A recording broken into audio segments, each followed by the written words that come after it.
Hello my dear students. चलिए आइए नई वीडियो में आपका स्वागत है। आज आपकी नई वीडियो क्लास 10th के लिए हाई स्कूल बोर्ड एग्ज़ाम के लिए बेहद इंपॉर्टेंट है। आज आपका टॉपिक बहुत ही इम्पोर्टेंट, बहुत ही शानदार टॉपिक रखा जाएगा।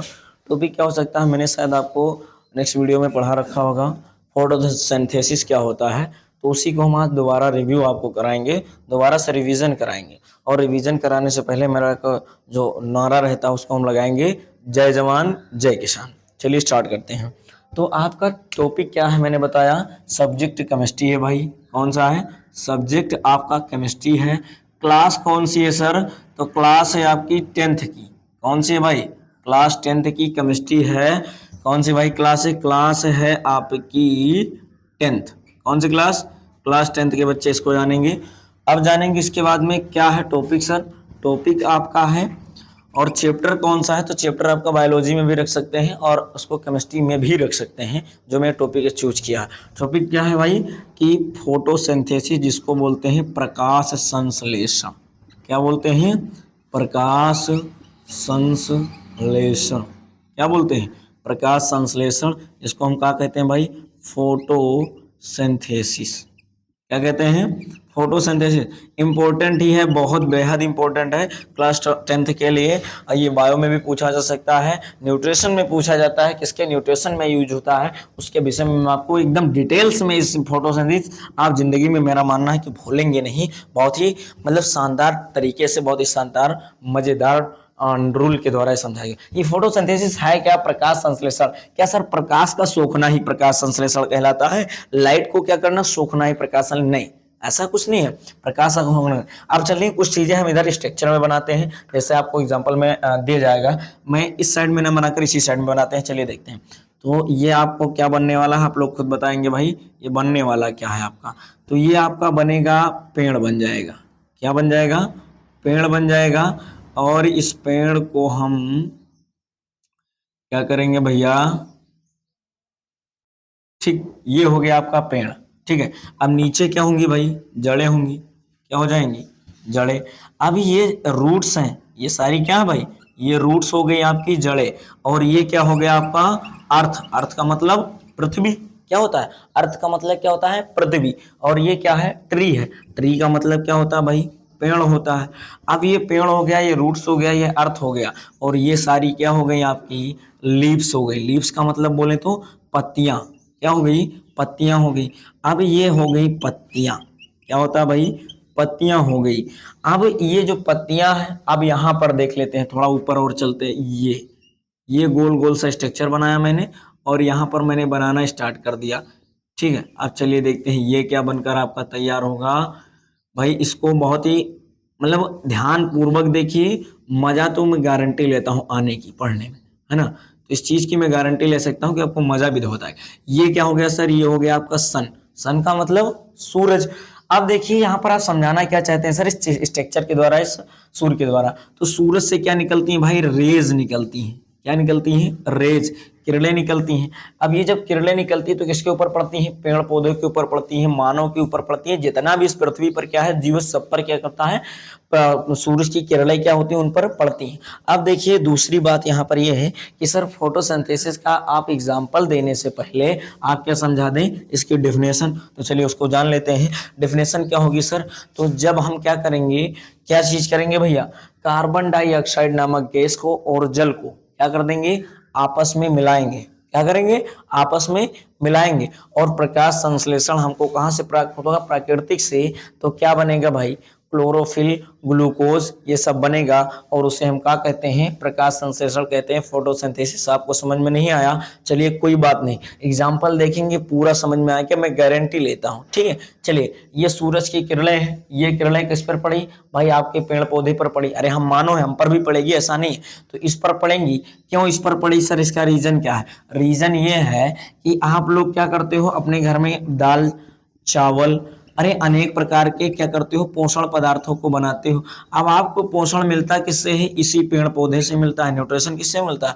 आप लोग बताएंगे विषम पोषी या विषम पोषी या स्वपोषी या परपोषी। तो आप लोग विषम पोषी हैं और परपोषी दोनों हैं। ठीक है। तो आप स्वपोषी नहीं है। क्यों? क्योंकि अपना भोजन स्वयं से नहीं बना सकते। क्यों सर? अरे दाल चावल हम ही तो बनाते हैं। अरे बेटा दाल चावल तो बनाते हैं, लेकिन दाल चावल आपको मिलता कहाँ से? पेड़ पौधे से मिलता है ना। लेकिन पेड़ पौधे क्या होते हैं? स्वपोषी होते हैं। अब ये जो पेड़ पौधा है, ये दाल चावल हो गया, ये हो गया दाल, ही हो गया चावल, ये खाने पे पदार्थ है। तो इसको आप लोग क्या करते हो? पहले किसी पात्र को क्या लेते हो और उसमें पानी डालते हो, उसको उसमें आग जलाते हो, जलाने के बाद उसको पकाते हो, तब भोजन क्या होता है भाई? पकता है। अब पकने के बाद क्या होता है? उसको वो खाने योग्य हो जाता है। वही प्रोसेस पेड़ पौधों में होगा या नहीं होगा? अब ये क्या करते हैं भाई, आप लोग नीचे से क्या दे देते हो? पानी दे देते हो। क्या दे देते हो भाई? वाटर, इनको सरवाइव करा देते हो। अब नीचे से आप लोग खाद्य पदार्थ डाल देते हो। खाद्य पदार्थ क्या की सर? जैसे आपने 5 डाल दिया है ना, गोबर जिसे बोलते हैं। दूसरा क्या डाल दिया? यूरिया डाल दिया, या फिर और कुछ आपने यूरिया डाला, पोटाश डाला, ईटीसी मैटर्स इसमें डाल दिया।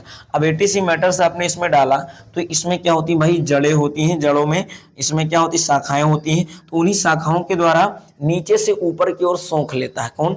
अब भाई जैसे बादल क्या करता है? पानी बरसता है। आपके गांव में क्या होता है? तालाब होता है, पोंड होता है। अब पोंड में क्या रहता है? पानी फिल रहता है जब बरसात का दिन होता है। लेकिन यही पानी आपके गर्मियों के दिनों में, हॉट के दिनों में क्या होता है? सोख जाता है। किसके द्वारा भाई? वाष्पीकरण के द्वारा, इवेपोरेशन प्रोसेस के द्वारा। क्यों? क्योंकि सूर्य का प्रकाश जो होता है अपनी आंख को चमकाता है, अपने आप को दिखाता है, देखिए मैं हूं। अब पानी भी क्या कहता है? देखिए मैं हूं। अब ये बेचारे क्या होते हैं? घमंड में आ जाते हैं। अब तुरंत क्या कर लेता है? इनको पी लेता है। अब क्या करते हो? पेड़ पौधों को आप क्या करते हो? सूखने से बचने के लिए, अब जाहिर सी बात पेड़ पौधे नहीं होगा तो आपको ऑक्सीजन नामक गैस प्रोवाइड नहीं हो पाएगी। अब जब आपको ऑक्सीजन नामक गैस प्रोवाइड नहीं हो पाएगी तो आप कार्बन डाइऑक्साइड गैस इनको नहीं दे पाएंगे। जब दोनों लोग के पास दोनों चीज माध्यम नहीं होगा तो आप दोनों लोग जीवित नहीं रह सकते हैं, या रह सकते हैं? नहीं रह सकते हैं ना। तो इसीलिए क्या होता है? सूर्य के प्रकाश की किरणें आती हैं, पेड़ पर पड़ती हैं, पेड़ की पत्तियों पर पड़ती हैं। पेड़ की पत्तियों को किसकी जरूरत पड़ती है भाई? वाटर की जरूरत पड़ती है, H2O की जरूरत पड़ती है, और किसकी जरूरत पड़ती है? कार्बन डाइऑक्साइड की जरूरत पड़ती है। जो कि कार्बन डाइऑक्साइड गैस यहाँ से नहीं जाती है, तो जाती कहाँ से है सर? इन पत्तियों के छिद्र के द्वारा। इसके द्वारा? इन पत्तियों के छिद्र के द्वारा ही जाती हैं क्या? और कार्बन, और निकलती किसके द्वारा है? इन्हीं पत्तियों की छिद्र के द्वारा कौन सी गैस निकलती है बाबू? ऑक्सीजन नामक गैस निकलती है। अब सर बता दीजिए इस छिद्र को हम क्या बोलते हैं? छिद्र को तो भाई छेद बोलते हैं। क्या बोलते हैं? छेद। अगर वायु की भाषा में समझे तो रंध्र बोलते हैं, और रंध्र को अंग्रेजिया में क्या बोलते हैं सर? स्टोमेटा बोलते हैं। क्या बोलते हैं? स्टोमेटा। अब पत्तियों में छोटे छोटे छिद्र होते हैं जो आपकी नग्न आंखों से दिखाई बिल्कुल नहीं देते हैं। इसको देखेंगे किसके द्वारा? माइक्रोस्कोप के द्वारा। इसी पत्तियों के द्वारा क्या करते हैं? सब कुछ एब्जॉर्ब करते हैं। जैसे सूर्य की प्रकाश की किरणों को एब्जॉर्ब कर लिया, दूसरा पानी को अपनी जड़ों के द्वारा ऊपर चढ़ा लिया, कार्बन डाइऑक्साइड को अपने, जो आप लोग कार्बन डाइऑक्साइड रिलीज करते हैं ना, मनुष्य लोग क्या करते हैं भाई? कार्बन डाइऑक्साइड नामक गैस को रिलीज कर देते हैं और उसको आपकी पत्तियां क्या कर लेती हैं? एब्जॉर्ब कर लेती हैं। और जब एब्जॉर्ब करती हैं तो एब्जॉर्ब करने के बाद अपना भोजन बनाती हैं, और भोजन बनाने के बाद स्वयं ग्रहण करती हैं। अब सर यहाँ क्वेश्चन ये बनता है कि सर अगर पत्तियां, पेड़ पौधे भोजन बनाते हैं और वो भी खाते हैं तो उनका बॉडी जो है हरा क्यों होता है? हम लोगों के जैसा नहीं होता है। हाँ बेटा, इसलिए नहीं होता है कि आप लोग ऑक्सीजन गैस लेते हैं, ये लोग कार्बन डाइऑक्साइड। पहला डिफरेंस तो ये हो गया। दूसरा, इनकी पत्तियां जो होती हैं हरी क्यों होती है सर?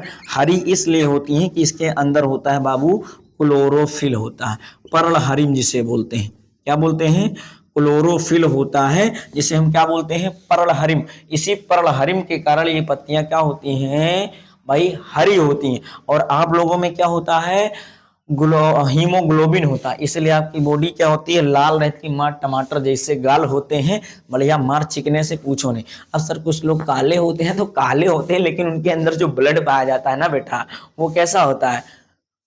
वो कैसा होता है भाई? वो लाल ही होता है। जैसे कुछ पेड़ पौधे क्या होते हैं? काले होते हैं, उनकी जड़ें काले होती हैं, लेकिन उनके अंदर जो पत्तियां हैं वो क्या है भाई? वो तो हरी है ना, हरी होती है नहीं होती, और उनके अंदर का भाग की नहीं बात करते, बाहरी स्किन को नहीं माने रखता, ठीक।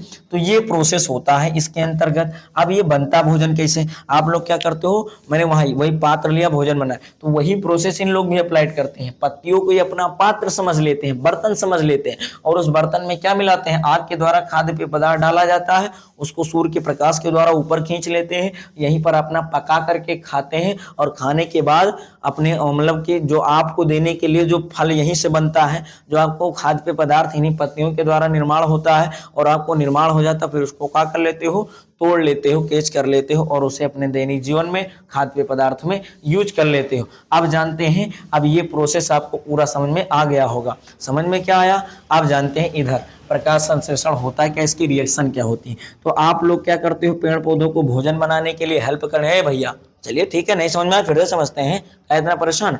तो कार्बन डाइऑक्साइड गैस क्या छोड़ते हैं आप लोग भाई, कार्बन डाइऑक्साइड गैस क्या छोड़ते हैं आप लोग, कार्बन डाइऑक्साइड गैस। दूसरा क्या छोड़ते हैं, दूसरा इनसे लेते क्या है आप, ऑक्सीजन। तो लेने वाला तो जुड़ेगा नहीं, तो जो भोजन बनाएगा वही तो जुड़ेगा। आप लोग इतने ज़्यादा स्वार्थी हैं, इतने ज़्यादा क्या बताएं कि मतलब बहुत ही अच्छे बच्चे हैं, इसीलिए पेड़ पौधों को डेली जल भी दे देते हैं।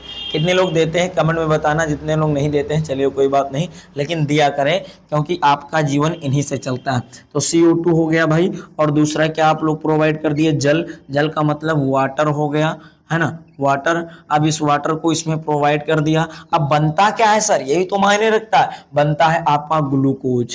क्या बनता है भाई, ग्लूकोज बनता है। सूत्र क्या होता है सर, C6H12O6 होता है इसका सूत्र ग्लूकोज का। तो बनेगा क्या भाई, C6H12O6। अब इधर पहुंचते हैं, का रिएक्शन दोनों और बराबर है, और जब ग्लूकोज बनता है तो जब जाहिर सी बात आपकी बॉडी में बढ़िया खून रहेगा, तो आपकी बॉडी हरी भरी रहेगी, कहने का मतलब खून से पूर्ण रहेगी, हीमोग्लोबिन की मात्रा बनी रहेगी। जब ये बना तो क्या बन जाएगा भाई, क्लोरोफिल का निर्माण हो जाएगा। क्या हो जाएगा, क्लोरोफिल का निर्माण। इंग्लिशों में लिख लेते हैं भाई, क्लोरोफिल। समझ गए ना, कोई दिक्कत किसी को नहीं होना चाहिए। तो अब इधर देखते हैं, कार्बन यहाँ पर कितना है 6, यहाँ पर कितना है 1, क्या करेंगे 6 से मल्टीप्लाई करा देंगे। हाइड्रोजन कितना है 12, यहाँ पर 6 से मल्टीप्लाई, 6 दूना कितना हो जाएगा 12। अब देखते हैं इधर कंपाउंड जो है बराबर है, इधर के आपके एटम और इधर के एटम दोनों और के बराबर है या नहीं, यही चेक कर लेंगे, फिर रिएक्शन आपका बराबर। चलिए भाई देखते हैं, इधर कितना था, कार्बन कितना है 6, ऑक्सीजन 6 दूना कितना हो गया बाबू 12 हो गया। यहाँ पर देखते हैं हाइड्रोजन कितना है, 6 दूना 12 हो गया, ऑक्सीजन कितना हो गया भाई 6। समझिए ना। अब इधर आते हैं, कार्बन इधर कितना है 6, हाइड्रोजन इधर कितना है 12, ऑक्सीजन कितना है 6। अब देखते हैं भाई, कार्बन 6 इधर है तो 6 से 6 कैंसिल, ठीक।